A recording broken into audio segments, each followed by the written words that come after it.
welcome back, everybody, to Abundant Journey Podcast. Thanks for jumping in with us today. I'm your host, Nick James, along with Nick Offenkamp, my co-host. And Nick, we got a great show lined up today. Tell us a little bit about our new guest. Yeah, I am absolutely thrilled to have Mike Welsh on. Mike is the owner, founder of Sky Candy Studios, which Sky Candy Studios has just blown up over the last several years now.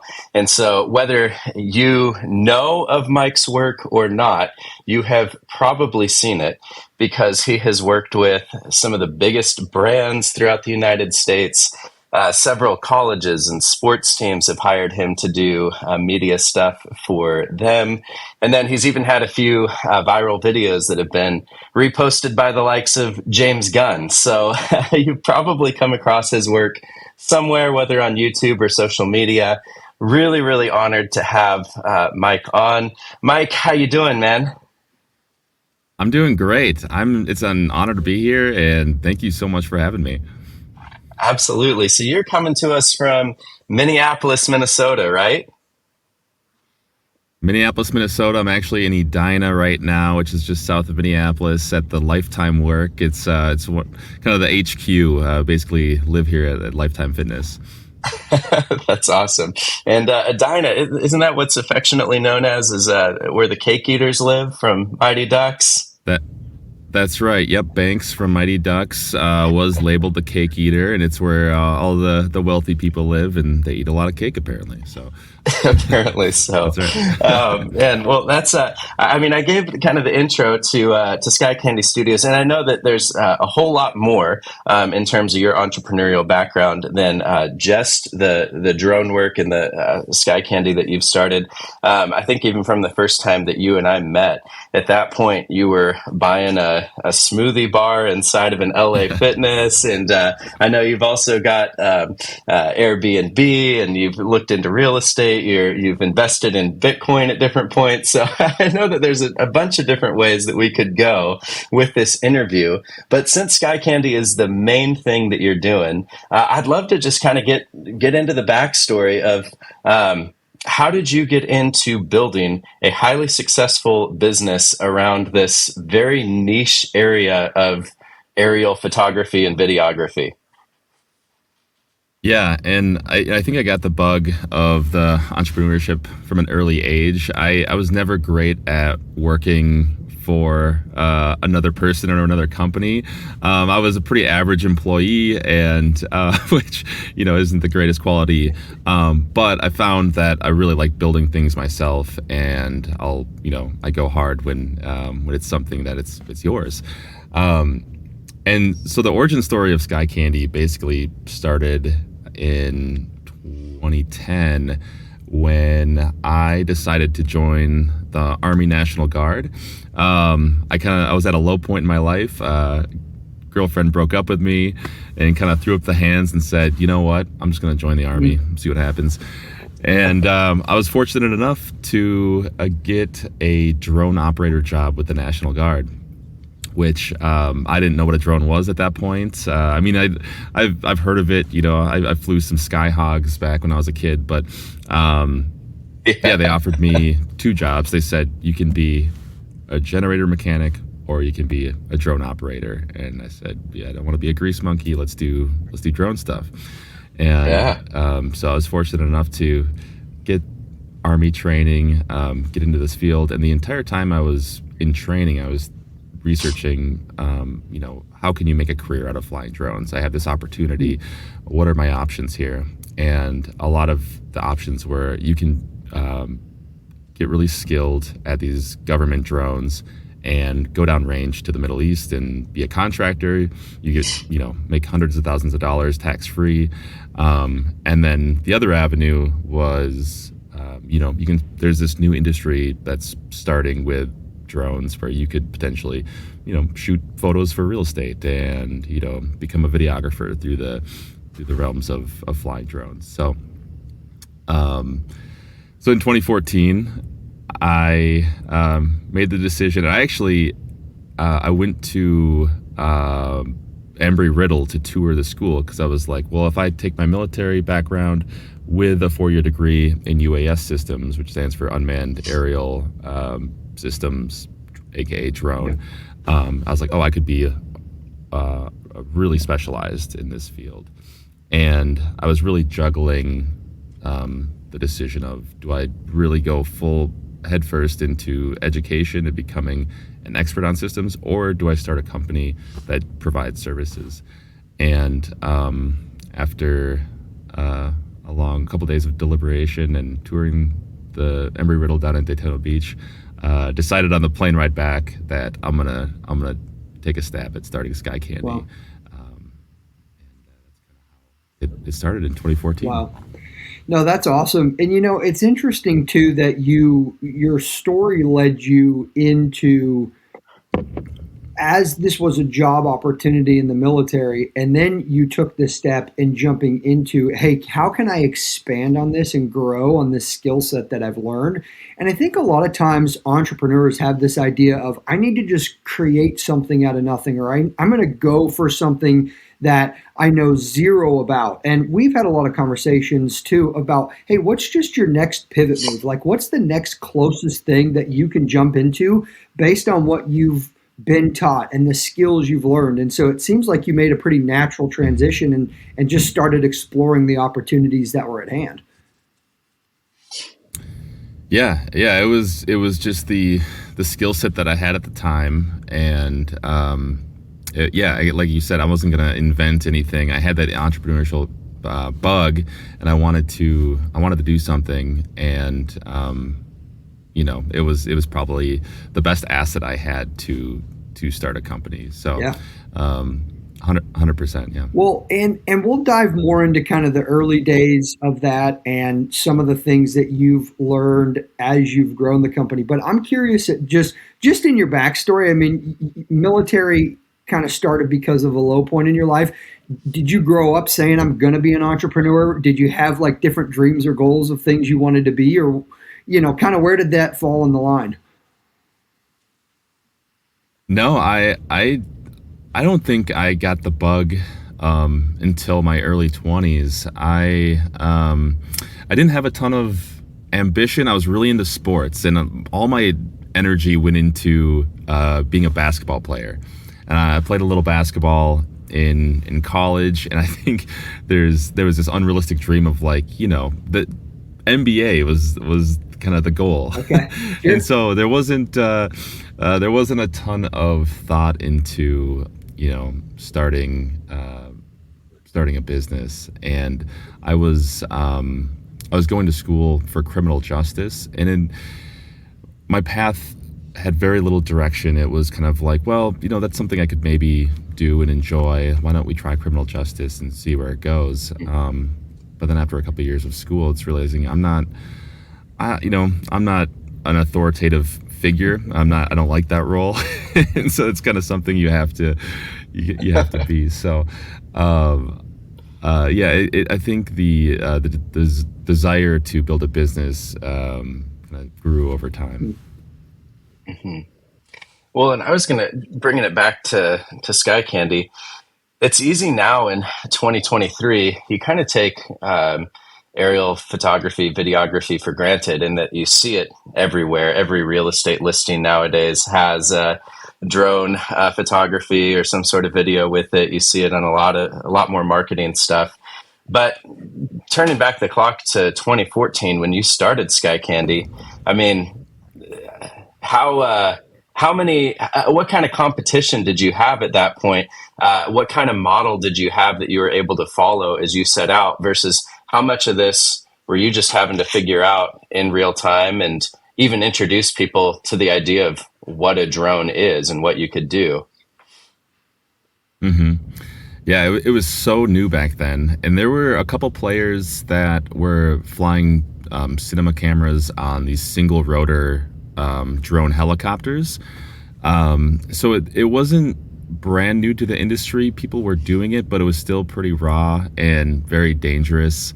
And so in 2014, there was some new tech coming out where you could, to start, like the first drone I had, basically you'd slap a GoPro on this thing, unstabilized footage, and you couldn't see what the camera was seeing. So you'd put it up and hit record and hope for the best. Wow.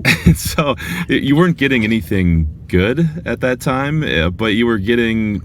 It was still so new that people had never seen drone content before, that it would still wow your average viewer.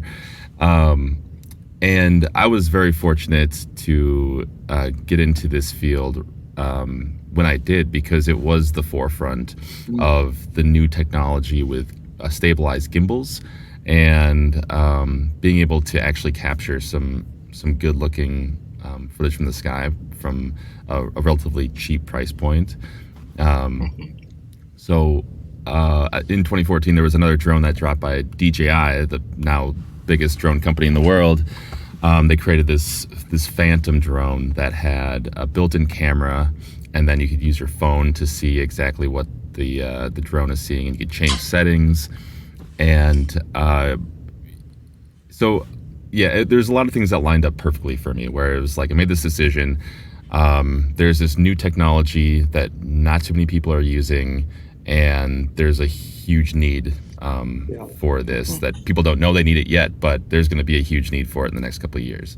And so a lot of things lined up perfectly. And then, once I started filming with this new drone, and it was a big investment for me. I was pretty much broke at that point, and it was a $1,200 drone.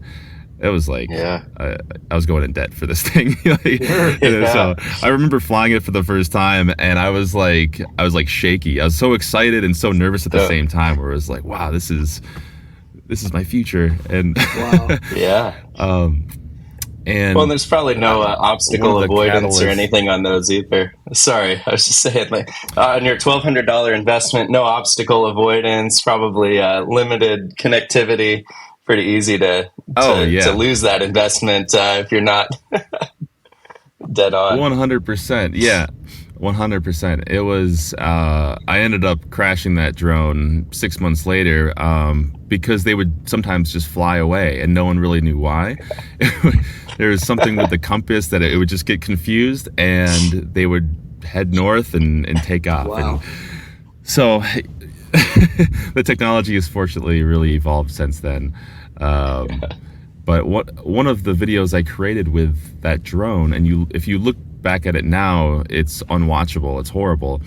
But at the time, I created a Minneapolis reel where I just flew the drone out all the popular locations around Minneapolis, and it got a lot of traction with local media because it was just so new. And I remember listening to K-Fan, the local sports talk radio shows, and they were talking about that drone video on the air, because it was drones were so new back then. Yeah. So it was really cool to just get that type of exposure on a skill set that wasn't even really developed yet. Yeah. Well, and I'm curious, as you started that and you were learning, and you went from military side to on the personal side, and how do I make this a business?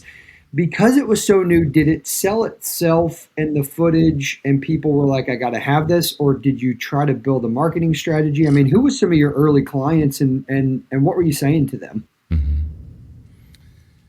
Yeah, so I mean, it was a slow start. It wasn't, a lot of the first jobs was real estate. So I was shooting photos and video for real estate, like really boring stuff. I mean, like really cool because it was so valuable to the industry, because you'd never be able to showcase a lakeshore property like that before, where you see the whole property, the house, the lake, all in one, and it was just so much more captivating than your typical stuff.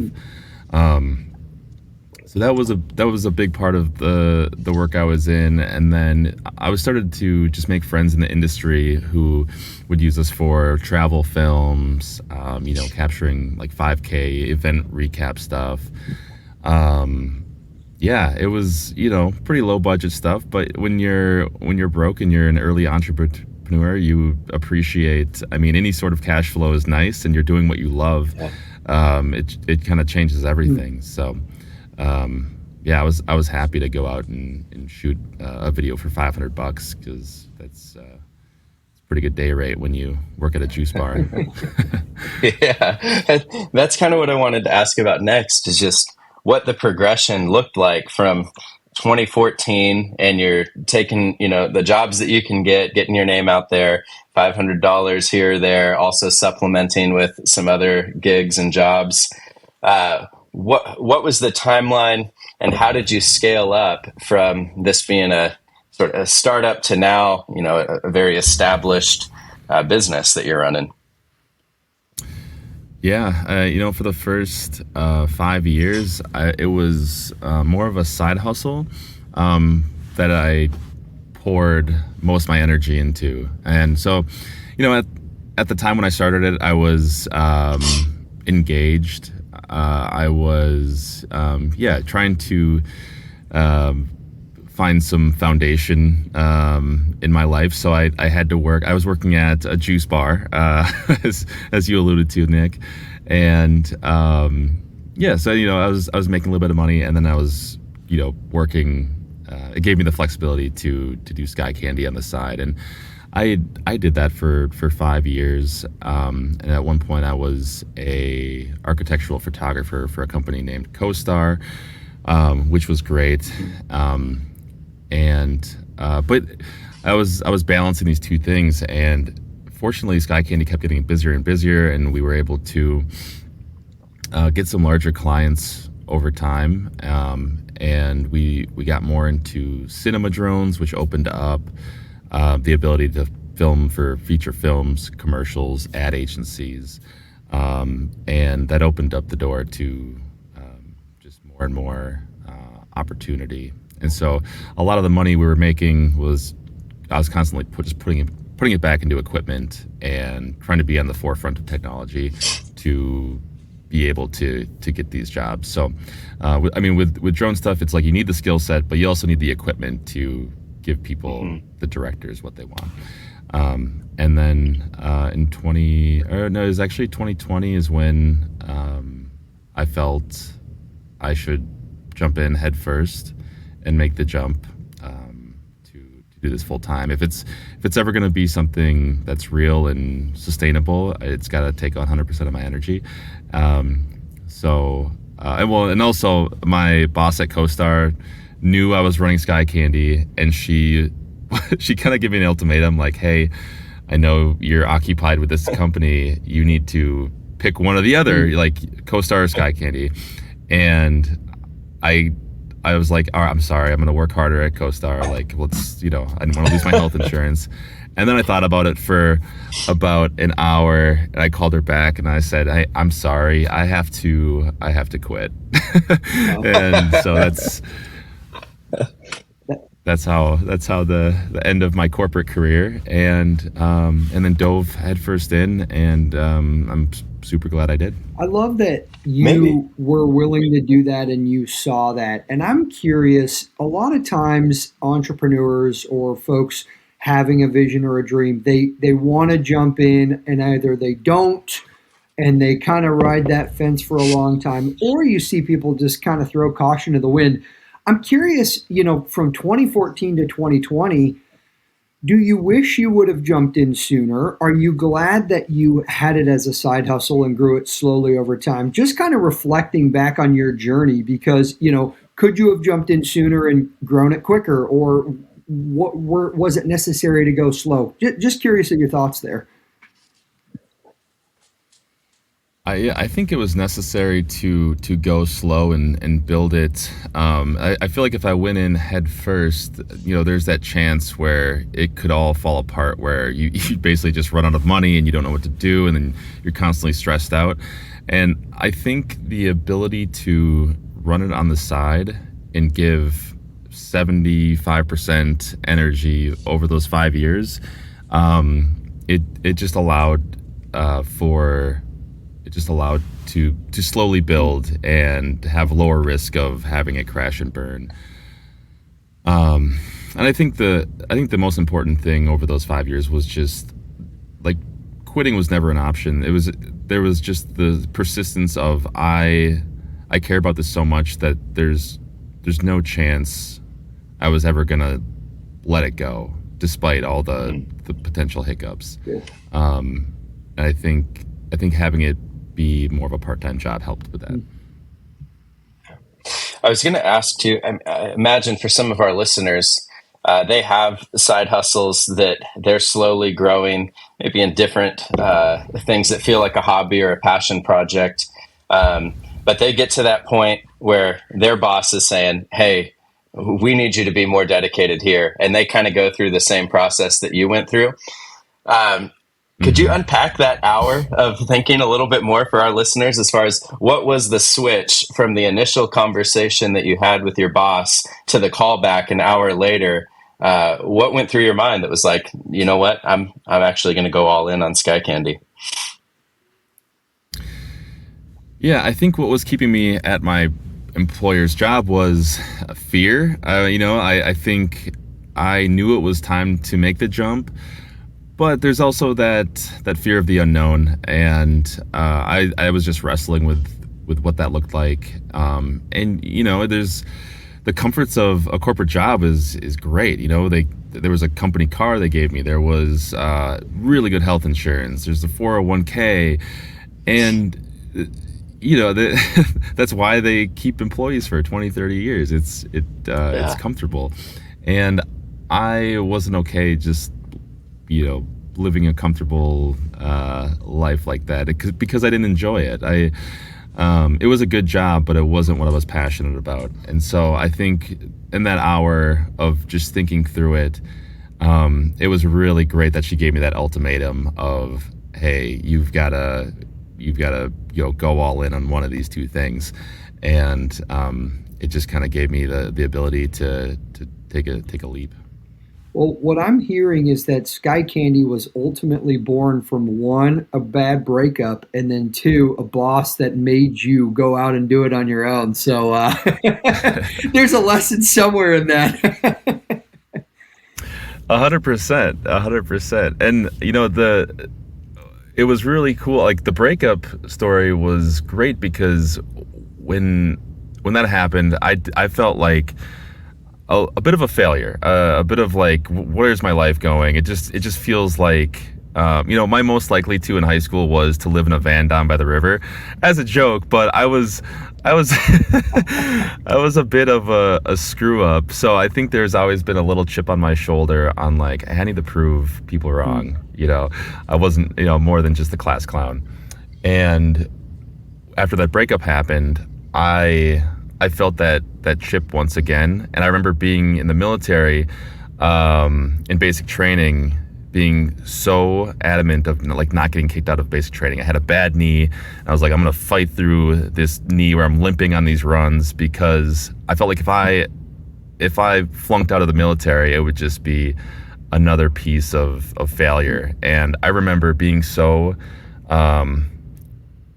persistent on this.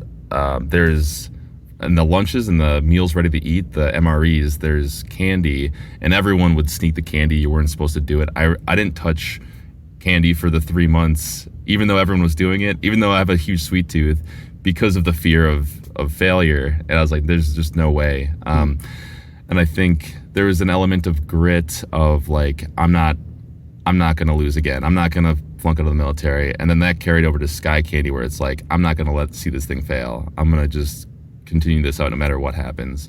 And so, yeah, I think the rock bottoms can be really helpful sometimes. Yeah. I love that grit. And I also wanted to, you talked about the changing technology and trying to stay on the forefront of things. And it sounds like initial drone projects that you were doing, real estate stuff, is pretty standard, kind of what you imagine, a plain level field. I'm struggling with the cinematic language here, but what I'm getting at is that you went from a standard consumer drone kind of back to this rudimentary technology with FPV drones, which you could explain for our listeners far better than I could, but bringing a whole new perspective to aerial videography. And you had a video that absolutely blew up. That was kind of one of the first like viral FPV videos that really put this FPV style on the map. And then I know that led to, a handful of huge clients. You came out here to the Portland area for the Portland Timbers to do a big stadium tour before the championship MLS Cup match. So anyway, do you want to talk with us just a bit about what that looked like? Did you see the opportunity with FPVs? What was it like to experiment with that? And also, I know there's a bunch of questions in here, but what was that like when you had that first viral video and things really started to pop? Yeah. And first of all, that Timbers game was awesome that you got to come to. And I remember getting misty-eyed at how fun that game was because they scored in the 94th minute. Dude. And I was hugging random people. Yes. Yeah, that was one of the best experiences in my life. So thank you for that. Super fun. But yes, I mean, there's a lot to unpack in that question. And I would say with drones, the technology is constantly evolving. And so, keeping up with that is super important. And obviously FPV has blew up in 2020. During COVID, I think a lot of people had a lot of free time. And I was not an early adopter to FPV. And, I could have been flying FPV in 2016. But I thought that style of filming was for the kids and for the drone racers. And I was focused on cinematic footage. And I was dead wrong. I should have been, I should have seen the value of flying FPV, which is just more dynamic flying than your typical drone. And yeah, so during COVID, it opened up a lot of time to just practice things that you typically wouldn't. We all had a lot more free time than usual, trapped in our houses, and so really got into that. I worked with a couple other guys that really got into it, and we started playing around with this technology. And I had a friend named Jay that got really into flying these one-take style videos.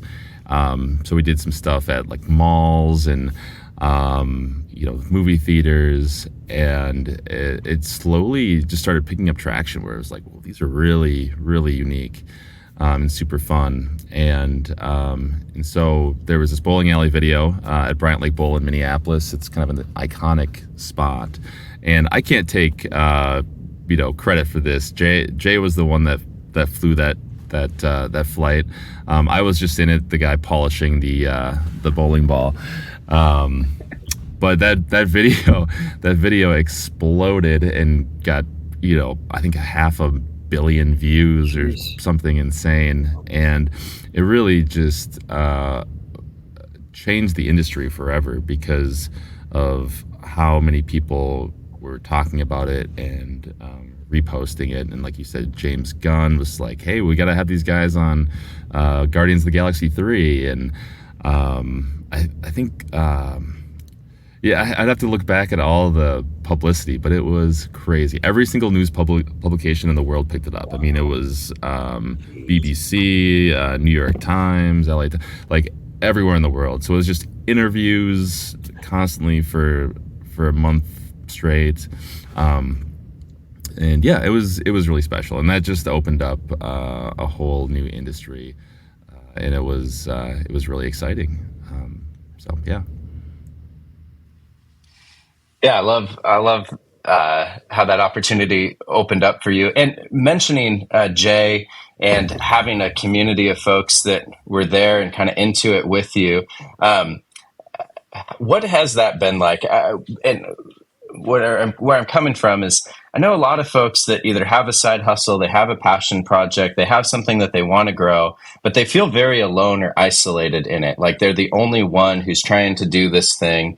And to be so lonely can make it really hard to grow. And so can you speak to what it was like to have a community of a few other people that were taking drones and the opportunity as seriously as you were, and what that meant for your own growth, and how that even played in with kind of the risk calculus of going out on your own full-time with Sky Candy?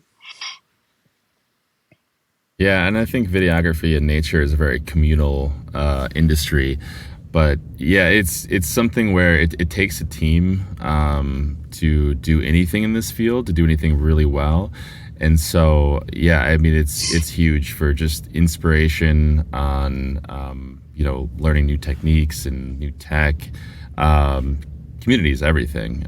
Yeah, and I think we're very fortunate to have a really great community here in Minneapolis that wants to create good films. But yeah, I without that, I would have burned out a long time ago. I think that's what makes it fun. If I was just out flying by myself every day, I would it would be lonely. And yeah, you just meet really good friends in this industry, and it's a complete game changer. And we get to work with good friends every day, and it's great. Love that.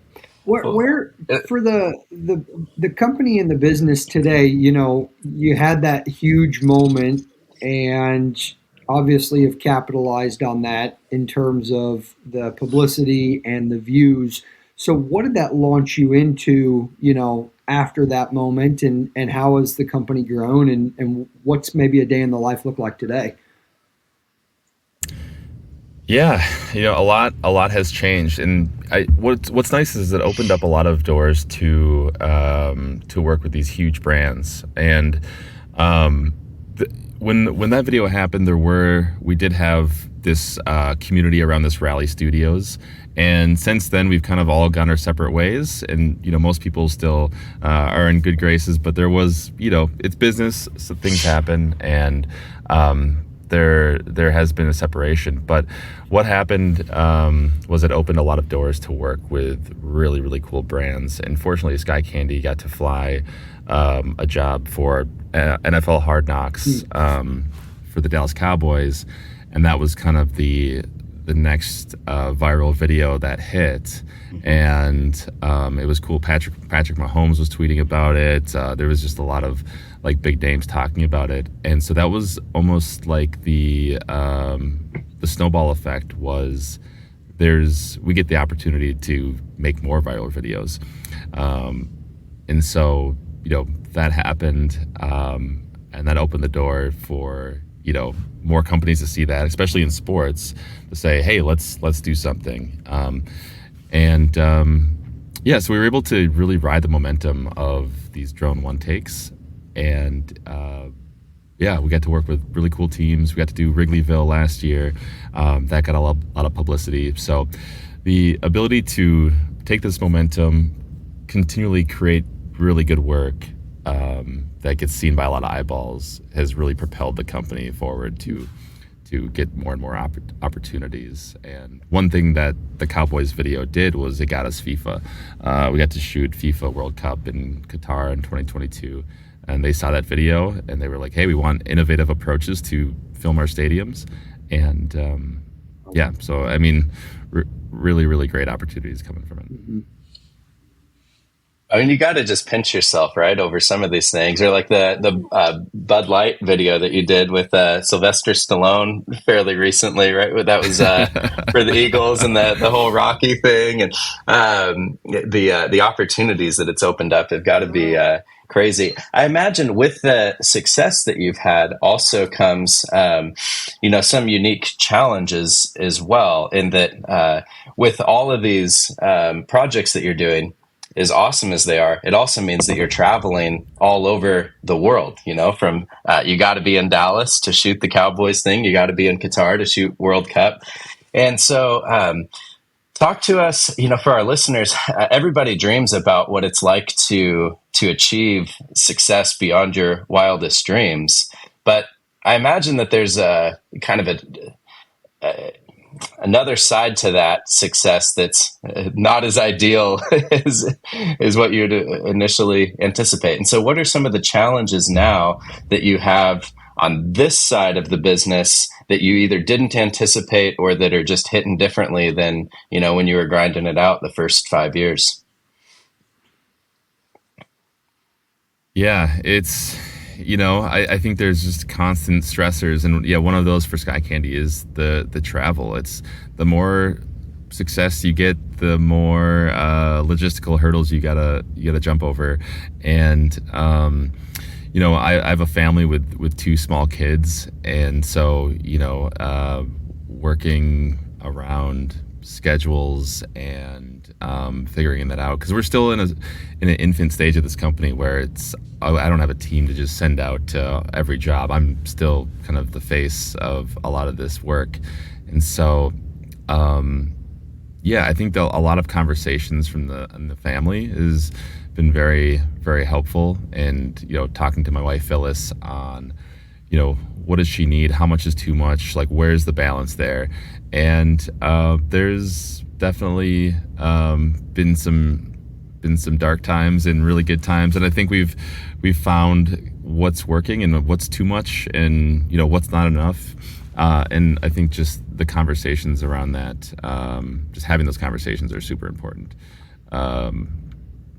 And then I think remembering back, a lot of times you don't realize how good things are going, and you're constantly thinking like, oh, it could be better, or we missed out on this.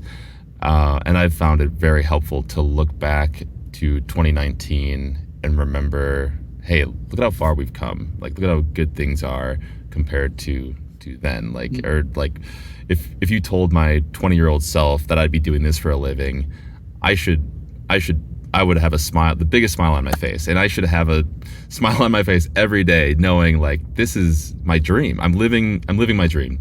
And on the day-to-day, sometimes you forget that, and it's really helpful to remember where you were and how far you've come.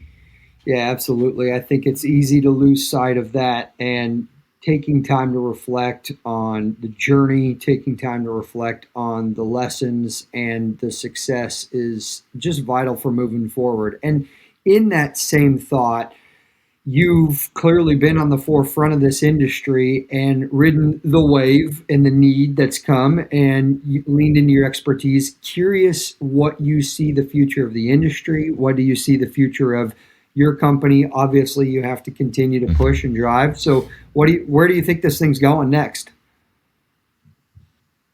Yeah, right now we're still in the infant stages of this industry, and there's a lot of opportunity in the live stream realm. So live streaming for sports, and you see that more and more.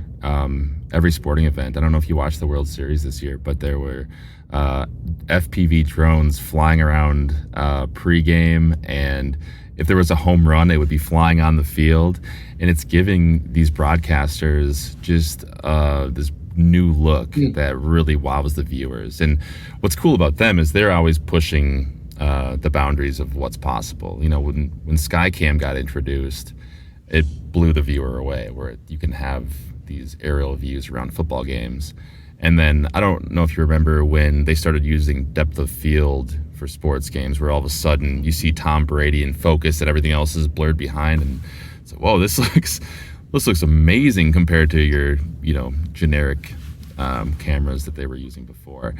And so there's a huge push right now that we're working with a lot of sports teams, the leagues, and the broadcasters on finding a way to integrate these into sports safely.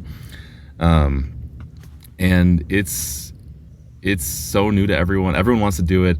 Everyone just wants to make sure it's safe. And so we're trying to develop the safest drone possible that can live stream. So that is kind of the future, what we're really focusing in on, especially of the consistency of these contracts, where, a lot of work we do is one-offs with corporations, and it's great, but to get a contract over years is what we are striving for.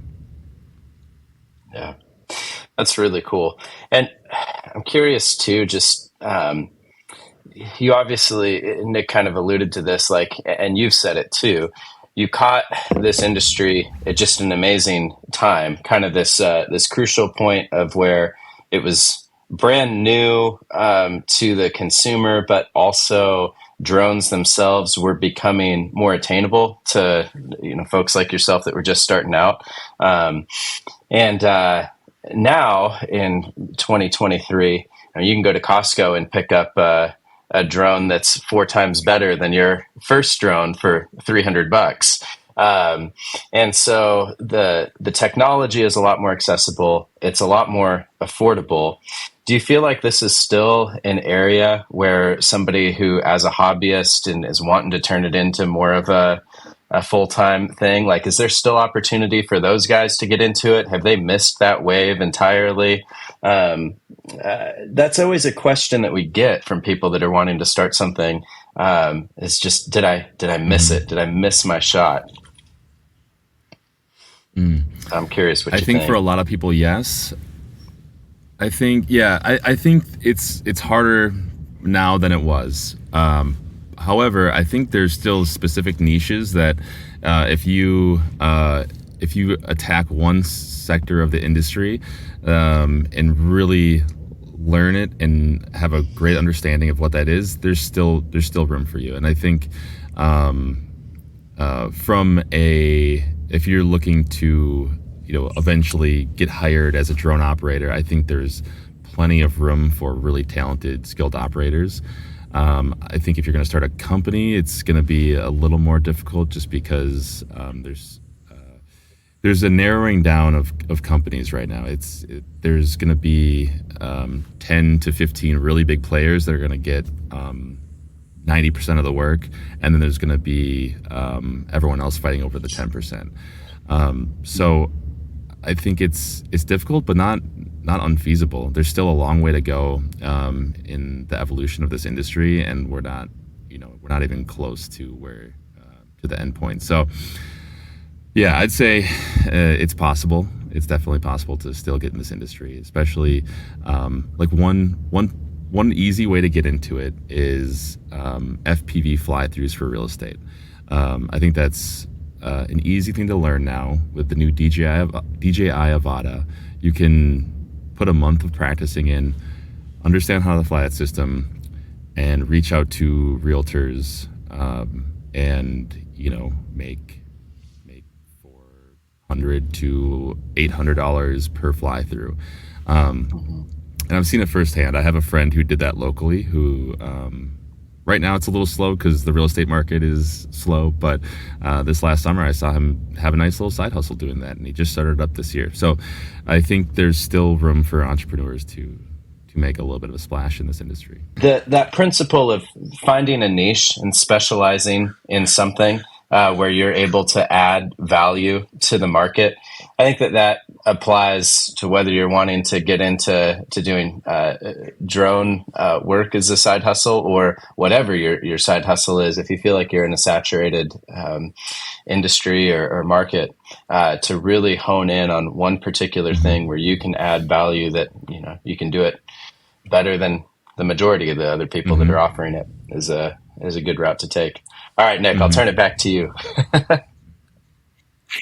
Well, and I know as we're coming here to wrap up this thing pretty quick, one of the things, obviously our podcast is titled Abundant Journey, and we've had the ability and privilege to kind of follow you along your story and your journey.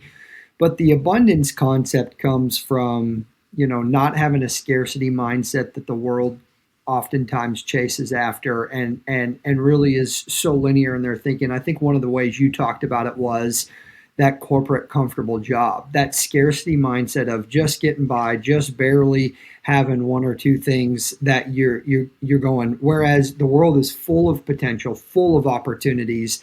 And you've not only lived it, but you've traveled it. I mean, with the places that Sky Candy has taken you. So, really just, I don't know that I have a specific question as much as, how do you view abundance in this industry versus scarcity? And maybe what are some things you've seen as you've been willing to jump and go for your dreams? I mean, obviously rewarded for it, but just speak a little bit to abundance versus scarcity, if you don't mind. Yeah, I think there is some scarcity mindset in this industry where you feel as if you see someone else winning, you're losing, but that's not the case at all. There is enough work to go around, and I found like the people that are the most successful are the ones that are willing to work well with others and to like we said, in like the community aspect of it, to build their community and to learn from others. And if you're able to develop a lot of good friendships, and you're gonna be most likely successful. I see it a lot where there's a lot of animosity in this industry as well, where everyone's going after a lot of the same clients, and sometimes that creates some animosity, and that never works. Once you become known as the person that's that's constantly jealous, that's trying to tear other people down, it doesn't. No one wants to work with you at that point. So I think just being open to basically sharing the work, working well with others is huge. It's good. Nick, you want to take us to golden nuggets, my man? Yeah, absolutely. Well, Mike, this has been awesome. We're jumping into the last gold nugget round. It's the same 4 questions we ask all of our guests. I know we've had quite a few discussion points on some of these, but here, let's dive in. So at Abundant Journey, we talk about the 5 F's, and I just am going to have you pick one of these and tell us, as we are walking into 2024 here, how are you working on improving or growing in that area? So one of the 5 here: family, faith, fitness, finance, and future. Oh man. Okay. Family, fitness, faith, finance, and future. What else we got? Yeah. Finance and future.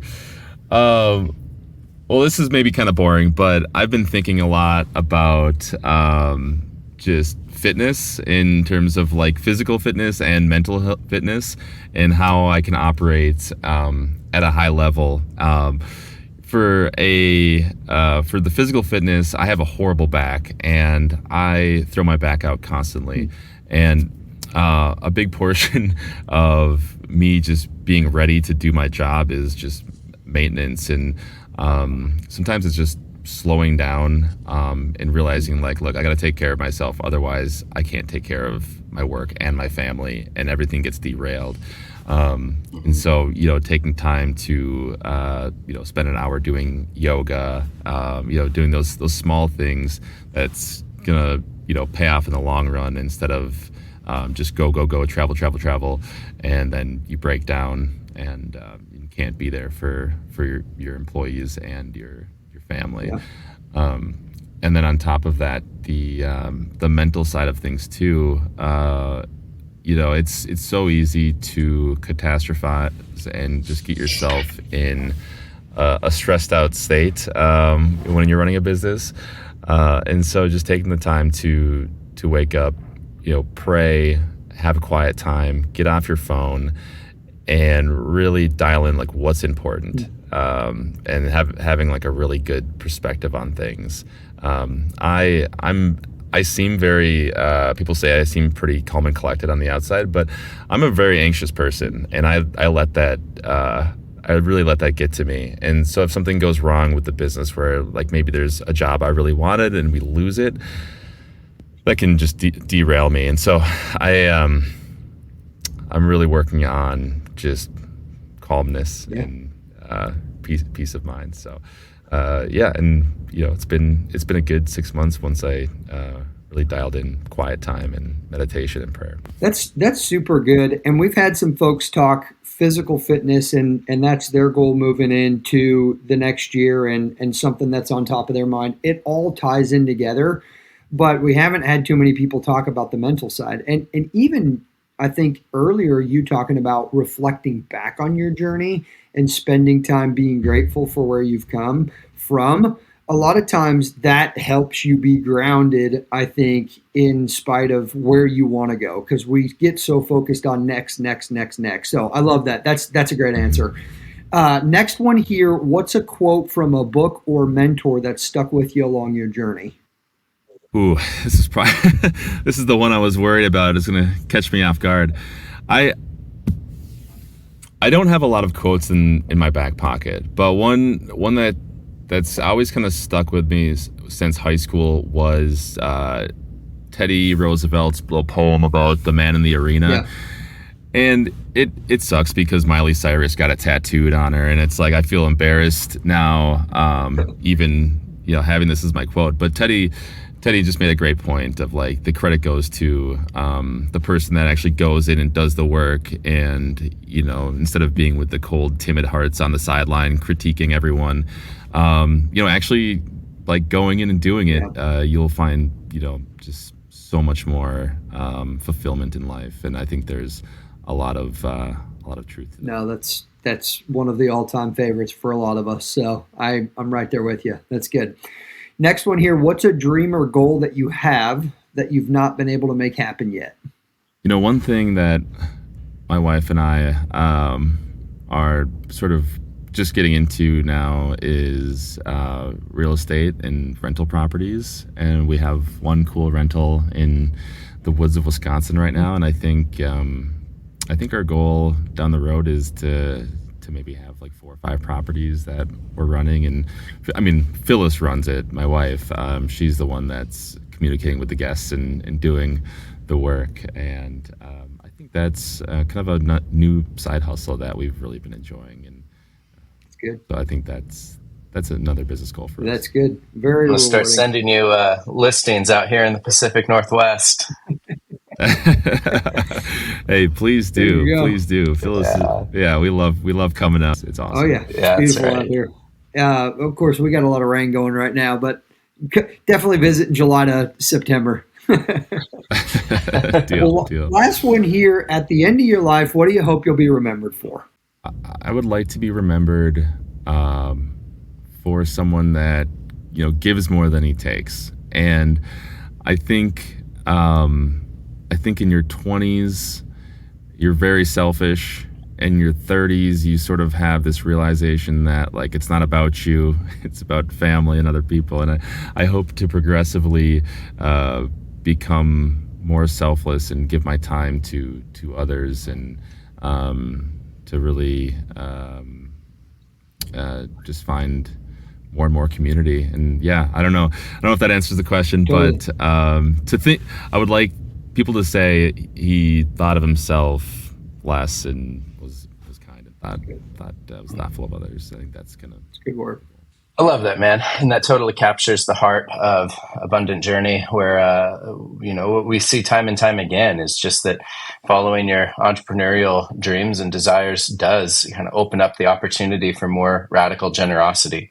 We've just seen that the people that have been, most of them that have been most successful are also the most generous with their time and with their knowledge, and being able to help others out. So really appreciate you coming on and sharing all of the things that you've learned along the way in your journey, and really excited for your future as you continue to grow Sky Candy, as you build the team around you, as you have more and more opportunities. I'm sure that us and our listeners will continue to see your work, whether we recognize it as yours or not right away.